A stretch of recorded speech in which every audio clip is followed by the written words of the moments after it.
Chapter 8. Sabrina gasped. You want us to help you break out of prison? Jack nodded. Quite right. How are we supposed to do that? Sabrina asked. Easy. Go in through the front door and distract the guard. Then the little one here will hit him in the gob with a club or something and snatch his keys. I'm 7 years old. I can't hit someone with a club. And not in the gob. Whatever that is, Daphne cried. Sure you can. Deputy Crane isn't going to put up a fight. He's daft in the head and jumpy as a flea. But if he does happen to put up a fight, all you have to do is hit him in the shins. He'll fall over like a sack of potatoes, Jack replied. She's not hitting anyone with a club, Sabrina said. Well, if saving your granny and her pal isn't that important to you, I can just stay in the nick. Sabrina looked into Jack's hopeful face. How could this odd little man actually be the key to Granny and Mr. Canis's survival? It just didn't seem possible. But, on the other hand, the note Granny had left them told them that the mirror would have all the answers they needed. After 2 days of disbelieving everything the old woman had told her, Sabrina didn't feel like being proven wrong again, especially when so much was riding on the outcome. So, girls, what's it going to be? If I could do it myself, I would have already, but the Bobby took my lock-picking kit when he put the cuffs on me. Smart on his part, too. There isn't a door Jack can't open. You say there's only one deputy? Yes, Jack insisted. And he happens to be Ichabod Crane, the guy from the Legend of Sleepy Hollow? Not so much a legend as a true story, but yes. We'll get you out of here, but we're going to do it my way, Sabrina declared. No one is going to get hurt. Deal? Jack frowned, but thrust his hand out the window. He shook Sabrina's and smiled. So, boss, what's the plan? First, I'm going to need your shirt. When Sabrina opened the front door to the police station, her heart was pounding faster than it had ever pounded. They were taking a huge chance, especially with Sheriff Hampstead and his deputies searching for them. By now, Crane had to know the girls were on the loose. 2 kids dressed in bright orange monkey sweatshirts flying around on a magic carpet with a 200-pound Great Dane weren't going to be too hard to spot. On the upside, what they were about to do was the sneakiest thing the girls had ever tried. It was nice to be challenged every once in a while. When the door swung open, Sabrina half expected to find Hampstead, Borman, and Swinehart waiting for them. But luckily, the station was empty, except for a tall, painfully thin man with a gigantic hooked nose, thin lips, and an Adam's apple that bobbed up and down. Ichabod Crane looked just like the story had described him, and he was fast asleep, sitting in a chair with his feet propped up on his desk. Sabrina found the light switch and flipped it off, drowning the room in murkiness. She gestured behind her, and the carpet drifted in, hovering 2 feet off the ground, and carrying its own headless horseman, Daphne, sitting on Elvis's back, and wearing Jack's shirt so that her head was hidden inside. He's gonna figure this out, Daphne whispered. It's our only shot, Sabrina replied. She crouched down behind an empty desk and cupped her hands around her mouth. She used her feet to kick the door shut, and it slammed so loudly the poor man fell backward over his chair. Once he was on his hands and knees, he rubbed his eyes and looked around in the dark. Hey, who turned out the lights? He called in a whiny, high-pitched voice. Crane, Sabrina moaned in the deepest voice she could produce. The carpet slowly drifted across the room, carrying its headless passenger. You, the deputy cried in horror. You're supposed to be gone. I have returned, Sabrina croaked. The dark room was creating a very believable nightmare. Crane scurried around the room, hiding behind desks and chairs the best he could. Crane, you cannot hide from me. I am the Headless Horseman. I see all. The deputy screamed and continued to crawl, but the carpet hunted him slowly around the room. I'm a law enforcement officer now, Crane shouted, trying to muster all his courage. A defender of the peace. I can arrest you for riding a horse without a head.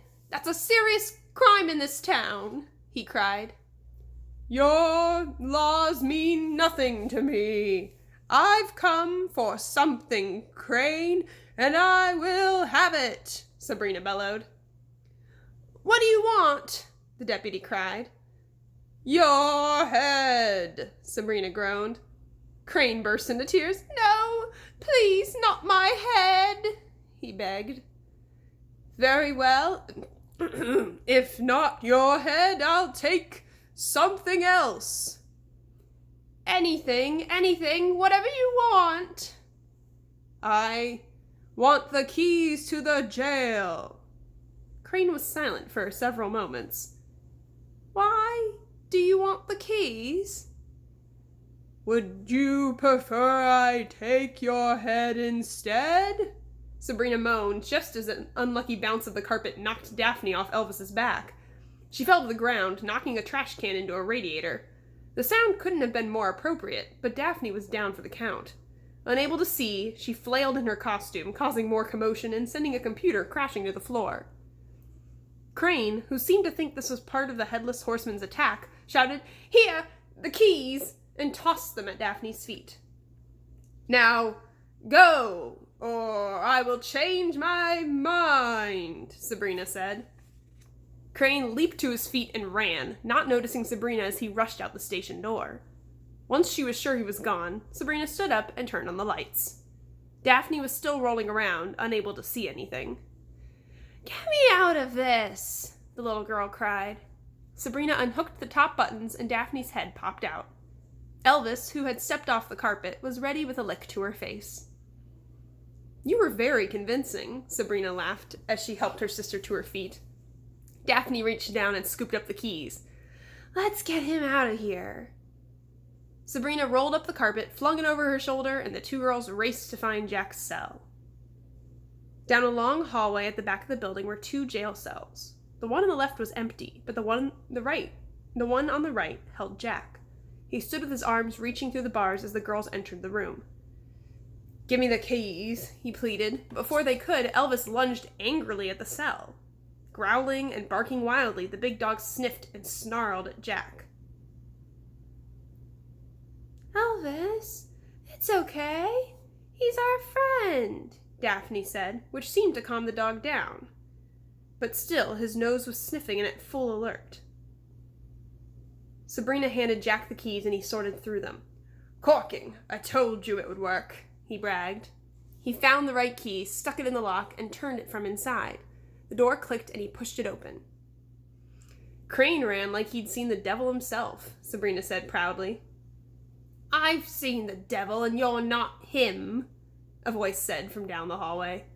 Sabrina turned and found Deputy Crane standing in the doorway, blocking their exit. He was so angry he was shaking. "Listen, Crane, just let us pass and no one will get hurt," Jack said.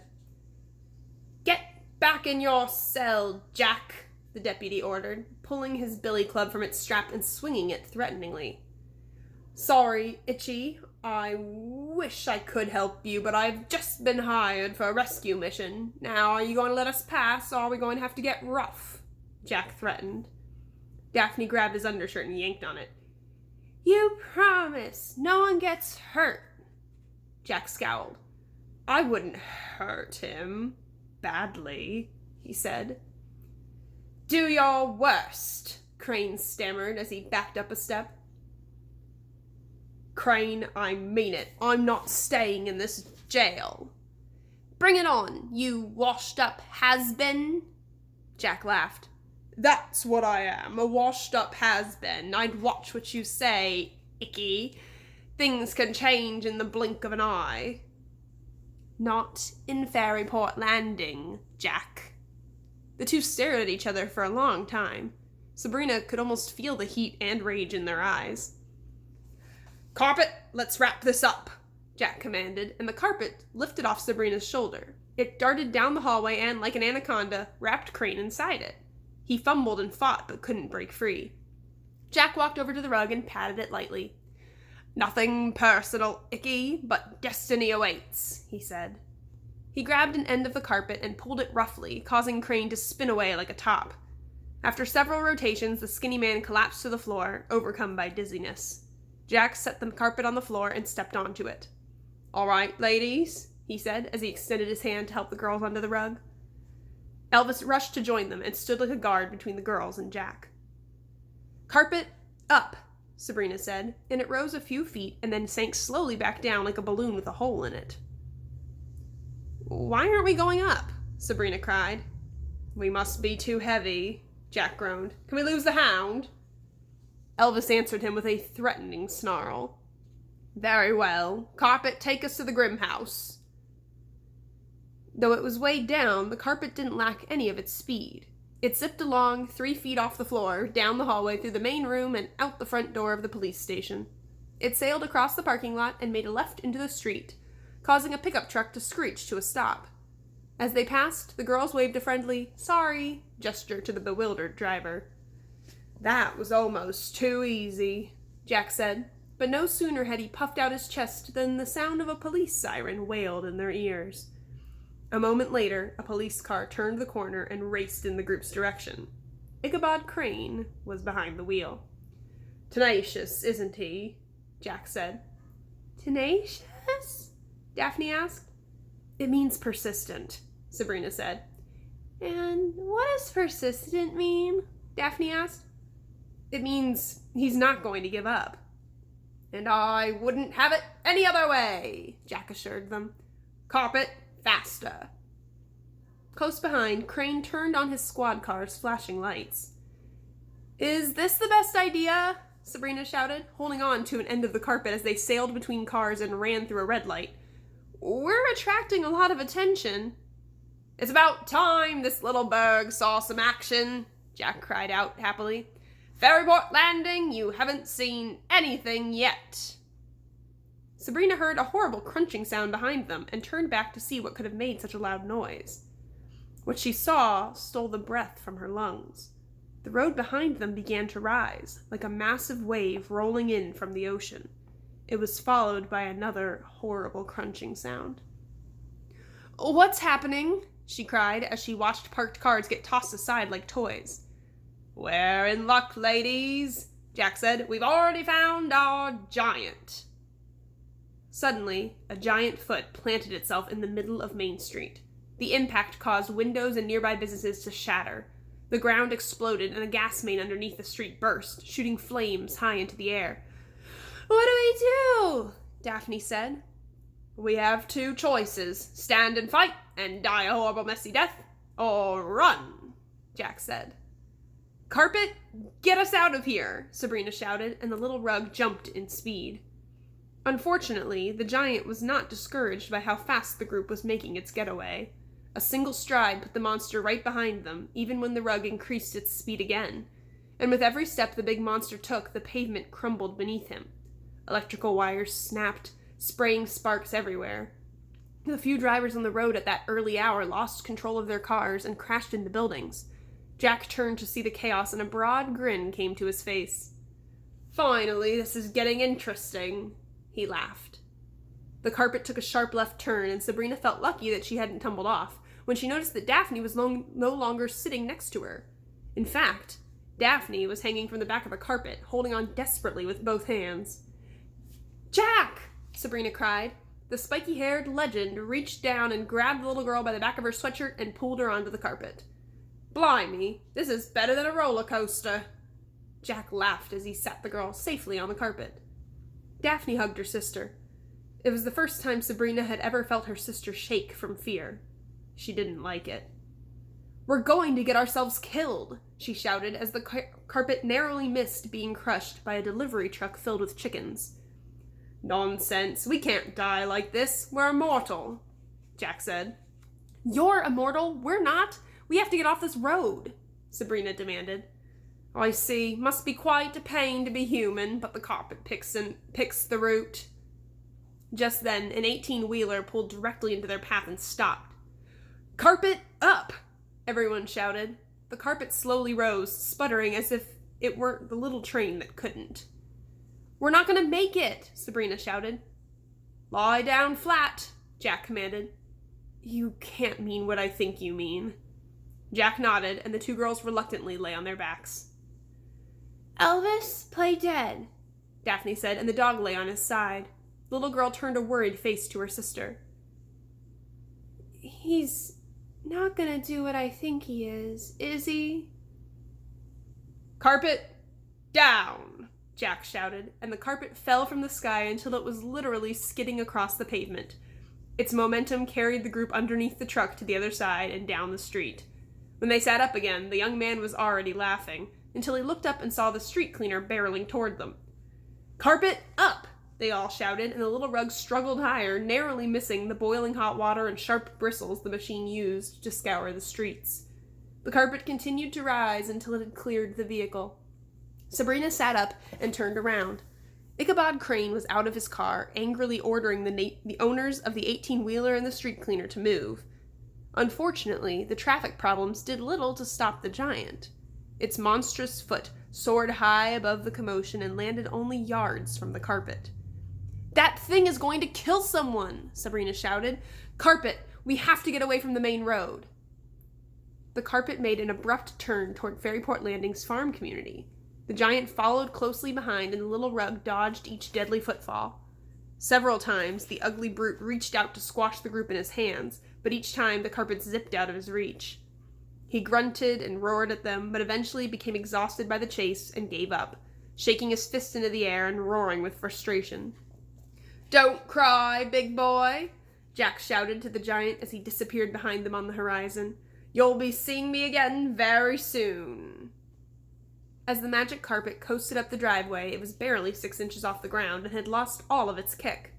When the group finally stepped off of it, the beautiful little rug dropped to the ground and rolled itself up, just as it had been delivered to the girls. Daphne leaned over and picked it up gingerly, the way one would a tired kitten, and cradled it in her arms. "Poor little thing is all worn out," she said, cooing. Sabrina looked toward the forest. Hampstead's squad cars were still perched in the tall trees behind the house, but he and his men were nowhere to be seen.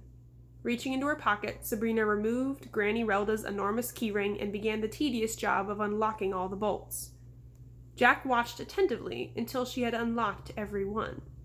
Before Sabrina could say the magic words that gained them entrance, Daphne pulled her aside, cupped her hand over her big sister's ear, and whispered, "Should we let him in?" It was a fair question. Every time they had broken one of Granny Relda's rules, they had regretted it, but they were in a tough situation. Jack was probably the only person in the world who could confront a giant, and he had offered to help.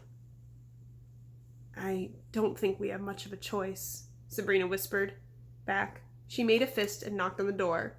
"We're home." Jack cocked an eyebrow in confusion. "Family tradition," Sabrina said, in hopes of throwing him off. "Granny does it, and it makes Daphne laugh, so I picked it up too." Daphne faked a laugh. Jack shrugged. "Whatever." "What's he doing here?" Puck said as he floated down from the sky. Jack turned around and eyed the flying boy, whose huge wings flapped hard to allow him to hover over them. "He's offered to help," Daphne explained, but this time her diplomacy was falling on deaf ears. "Help us to do what? Try on some big pants?" Puck sneered, taking a jab at Jack's recent job. "You weren't supposed to bring him back." "Listen, you little brat, I'm the only hope you've got," Jack replied. "2 little girls and a garden gnome aren't going to stop a giant." "Who are you calling a garden gnome?" Puck said, pulling his flute from his sweatshirt. "My royal army knows how to deal with insolent peasants." "Boys!" Sabrina and Daphne cried in unison. "That's enough!" Puck and Jack backed off. The girls looked at each other. Apparently there was a bit of Granny in them both. "What happened to Hampstead and his deputies?" Sabrina asked. "Charming came by and picked them up," Puck said, staring a hole into Jack. "I sat up on the roof and watched him scream at them for half an hour. It was hilarious." "Good. We could use a break," Sabrina said, turning and opening the front door. Elvis rushed past her and into the kitchen, returning a moment later with Granny Relda's handbag. He dropped it at the girl's feet and began to snarl at it. The girls ignored him. Daphne headed into the living room, set the carpet tenderly on the floor, and plopped down, exhausted, into a chair. She pulled a book out from underneath the cushion she was sitting on and tossed it aside. "So, this is the famous Grimm house," Jack said as he wandered from room to room, lifting up photographs and snooping around. "Oh, I wish I had my camera with me. No one will believe I was actually inside." "Make yourself at home, please," Sabrina said. If Jack heard the sarcasm in her voice, he pretended not to and continued his snooping. "So, girls, where can I take a kip?" he asked. Daphne looked at Sabrina for a definition, but Sabrina shook her head. "I have no idea what that means." "You know, hit the sack," Jack said. "You want to go take a nap?" "I'm zonked." "We didn't break you out of jail so you could camp out in our house." "Kids, I was on a lumpy jail cot all night. I need to get some rest, and besides, my big plan can't go into effect until tomorrow night anyway." "What big plan?" "Right now, it's best that we don't discuss it." Jack fell onto the couch and stretched his arms behind his head. "He doesn't have a plan," Puck snapped. "Yes, I do," Jack replied. "We'll talk about it later. I just need a couple of hours of shut-eye." He closed his eyes and drifted off to sleep. Puck looked at the girls, turned, and stomped outside, slamming the door behind him. "What do we do now?" Daphne said sleepily. "I suppose we might as well get some rest, too," Sabrina said, seeing her sister's head bob. She scooped her grandmother's handbag off the floor and set it on the table, then gently urged Daphne out of her chair. Elvis whined at the girls. Sabrina turned and whispered into the dog's ear, "Elvis, keep an eye on Jack." The dog's eyes reflected an understanding, and he seated himself like a stone guardian, watching the sleeping man. The two girls went up to their bedroom. It had been a long day.